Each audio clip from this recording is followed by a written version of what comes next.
ballpen, alcohol, wallet, eco bag, tissue, mukhang okay naman na payong.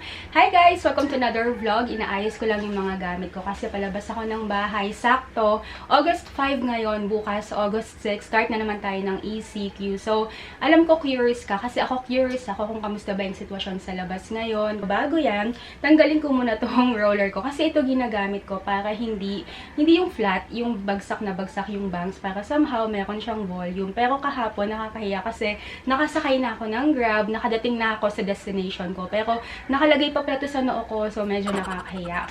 So, yung pupuntahan ko ngayon, appointment ko yun, nasakto siya na August 3, 4, 5, yung nakasked talaga bago pa mag-declare ng ECQ. So, sakto, one day before ECQ, makakalabas pa ako. So, kakalabas na tayo. Ayan, meron akong payong kasi medyo maulan. Ito lang yung simpleng outfit ko ngayon kasi pa iba-iba yung panahon, diba? Uulan, tapos mamaya medyo mainit. So, yung long sleeve ko, yung tama lang para sa Pilipinas, yung long sleeve, pero hindi siya masyado makapal. Nabili ko lang yan sa ukay ng 50 pesos. Tapos, jumper na skirt para kung nga hindi tumuloy yung ulan, mainit, hindi ako masyadong mainitan. Tapos, bags. Continue straight on Ortigas Flyover South.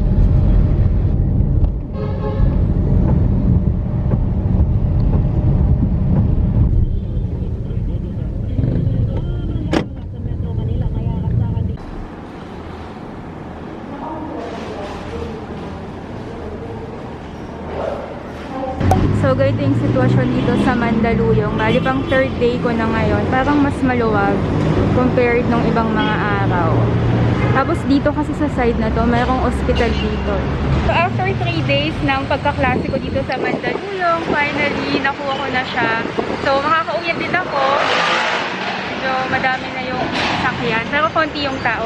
Dito yung mayroon hospital. Nung first day namin, naghahanap kasi ako ng kainan. So, syempre hindi ako familiar sa Mandaluyong.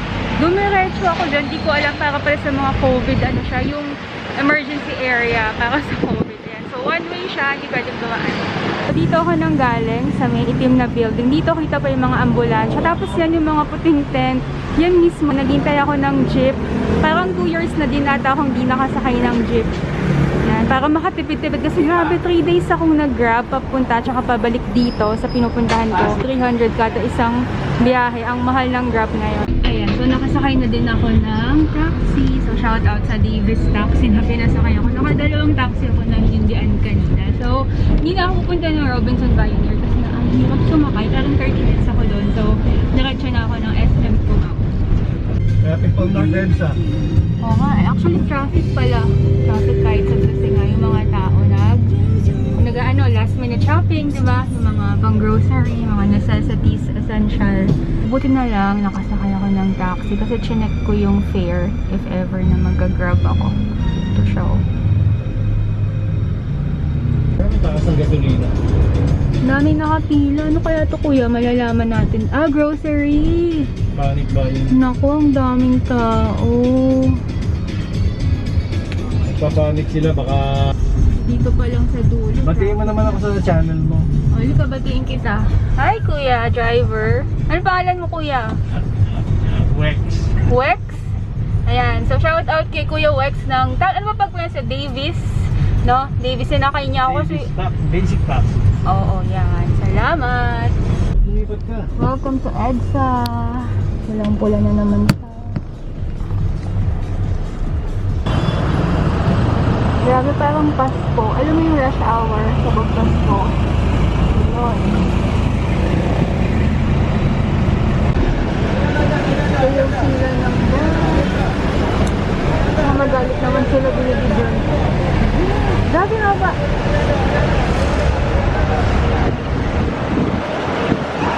So yun yung taxi nagsakay sa akin kanina. So dito na ako sa SM Cubao. So ito naman dito sa Cubao. Dito na-expect ko na madaming tao, traffic, pero maluwag. Parang normal lang. Tapos walang masyadong tao. So dito parang normal lang yung sitwasyon. Dito kayo na-expect na mahaba yung pila, pero wala. Dito kahit nasa kahit Watsons, wala. So parang mas okay yung sitwasyon. Tapos wala ding traffic, maluwag yung kalsada. So tinanong ko yung guard kung ano yung schedule nila simula bukas na ECQ. So bukas daw yung supermarket lang. Tapos yung mga stores sarado. 9 a.m. to 7 p.m. sila bukas, pero supermarket lang yon. So yung mga store sarado. So pwede kang pumunta kung kailangan mo mag-grocery ng mga pagkain. Siyempre, hindi lang tao yung kailangan mag-stock ng food, pati yung mga dogs. So, dumaan ako dito sa Pet Express sa Cubao.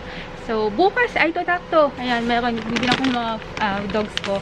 So, ang schedule nila dito, 10 a.m. to 7 p.m. Pero, starting tomorrow, hindi na daw pwedeng pumasok sa loob. So, sa labas ka lang.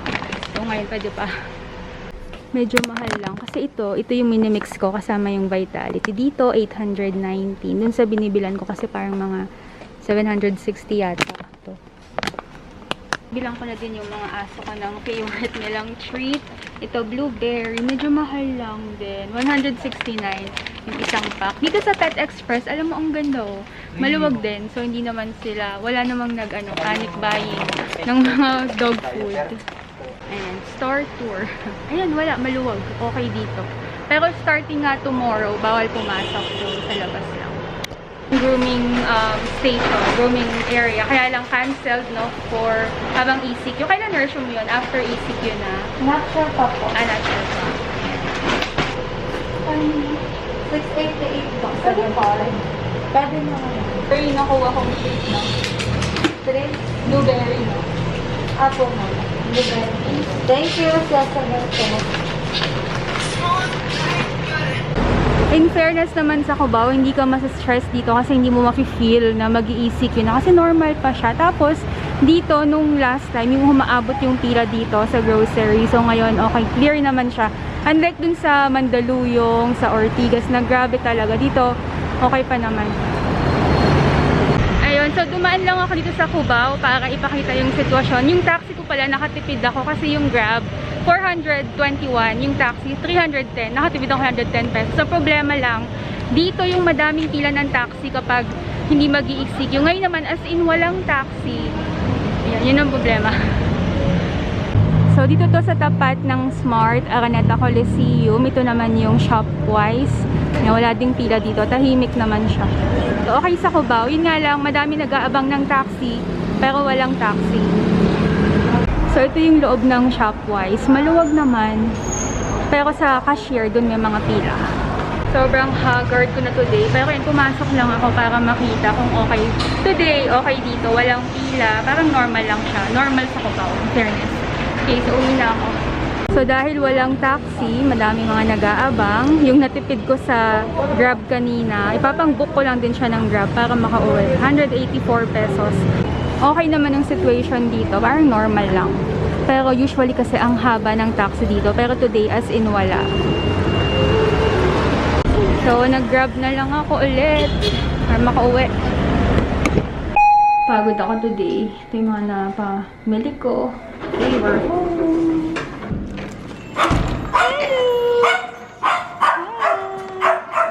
Hello, Loki. Hello, come here. Up. Loki, come here. Key. Pasok ka na. Hello. So, dito na ako sa bahay bago magbihis. Ipapawalk ko muna si Fluffy. Tapos, naghihintay din ako ng package. Dali, walk ka, dali. Come. Come.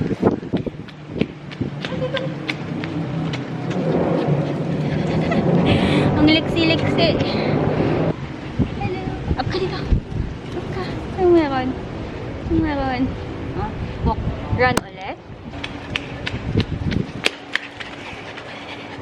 Hello. Up ka dito. Dali. Hello. Hello.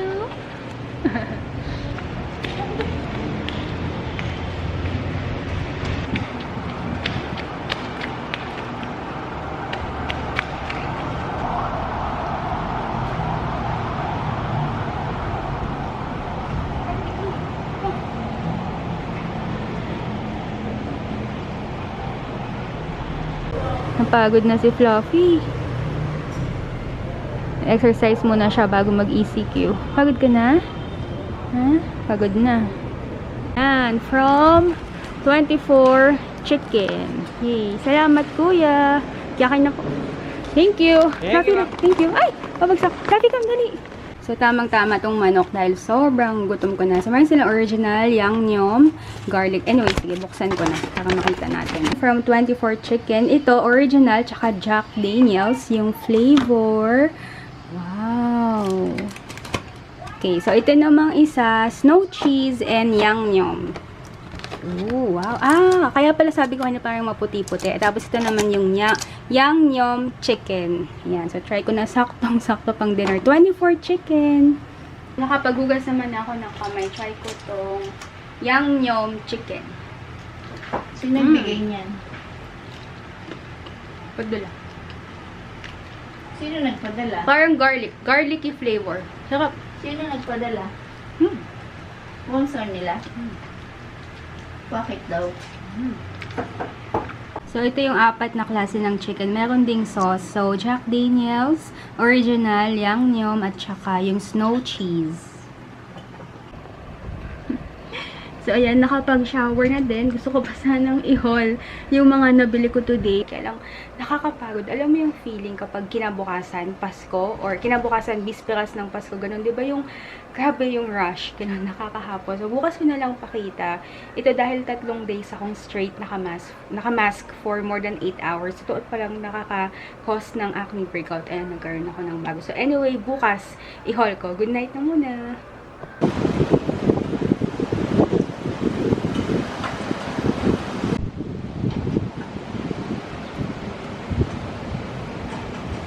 Nakapagpahinga na din. Grabe talaga yung na-experience ko kahapon. Siguro dahil hindi na din ako sanay na ganun ka-busy yung EDSA, tsaka hindi na rin ako sanay lumabas, kaya parang nahapo talaga ako. Nakita ko na tong mga nabili ko nga kahapon. Pinaka-importante sa akin na hindi magutom yung mga aso ko.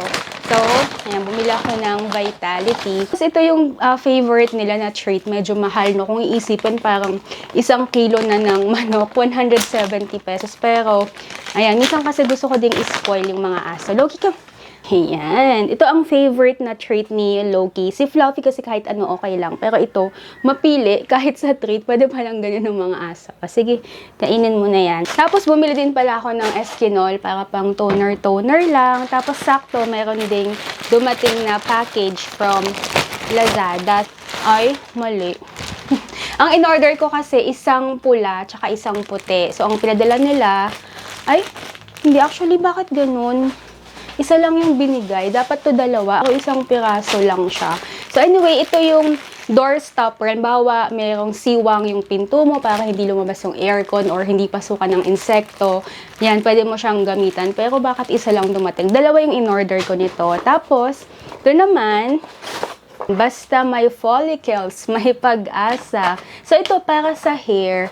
So, ito yung Hair Rev na tinatawag. Hair Rescue Thickening Serum. Kasi ito, walang daya, walang exaggeration. Ganito yung paglulugas ng buhok ko. Hindi ko maisip kung dahil ba sa stress, yung shampoo na ginagamit ko ngayon, parang organic naman siya. Pero, exage talaga. Ayan o, grabe. Ito parang 1 week lang yan na paglulugas na kadire. Ito yung mga vitamins, kailangan naka-reserve na. So, bumili ako ng vitamin B complex para sa mami ko. Kailangan daw niya. Dapat meron kang pagkain. So, dumaan ako ng Pande Manila. Naalala ko, favorite ko nga pala tong spread nila na herb and cheese, cream cheese. Kaya lang nagmahal na, 120 pesos na pala siya. Itong tinapay nila, parang 45 pesos yata or 50 pesos. Na-follow mo na yung shop ng mami ko sa Facebook. Plano din naming mag-live selling. Ako din sa Instagram shop ko. So, bumili ako ng masking tape lang para, di ba kapag nagla-live selling, minsan nakakalimutan mo kung sino nag-mine or magkano yung presyo para malagyan na agad ng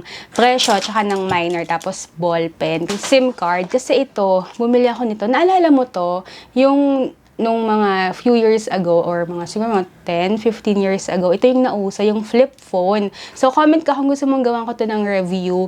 Dahil nga, syempre kailangan ng SIM card para matest. So, bumili ako sa mall, sa mall. Ang mahal ng SIM card, 100 pesos. Ito, buti na lang nasaktuhan ko dun sa may street vendor, 40 pesos lang. So, yan, para din dito, para din magawan ko ng review. So, let me know ha, para habang naka-lockdown, gawan ko ng review to kung gusto mo siya. Dahil nga lockdown, so, syempre, ayos-ayos na naman ng bahay, serye.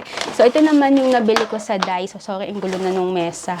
Ayan. Dahil nga lockdown, syempre, wala naman tayong ibang gagawin sa bahay kundi mag-ayos, maglinis. Bumili ako ng mga pump bottle. 88 pesos kada isa. Tapos yung measurement, 250 ml kada isa. Tapos naisip ko kasi dito, ito naman yung dish. 88 pesos din yan. So naisip ko, yan, di ba? Para mas organized. Tapos para naman sa ref, sa freezer, organizer ng mga pagkain, bumili ako nito. 88 pesos din siya. Tapos, meron ng ayan, lock para mas madali. So, yan pa yung iba kong nabili ngayon. So, in lahat ng mga napamili ko, and that's my quarantine eve experience. Kasi parang bisperas ng lockdown, 'di ba? So, maiksi lang yung video, simple lang, pero sana nag-enjoy ka. Nakatulong sa'yo ngayong araw para ma-relax ka din kahit papano. Ito pala, mayroong pinadala yung barangay namin. Meron palang bagong quarantine pass for 2021. Yung pang last year pala, hindi na siya valid. Tapos, complete naman ako kasi meron akong vaccination card. So, shout out sa mga may quarantine pass na vaccinated. Tayo naman po muna ang sugo ngayong quarantine na tagalabas for essentials. Yan. So, ingat-ingat pa din.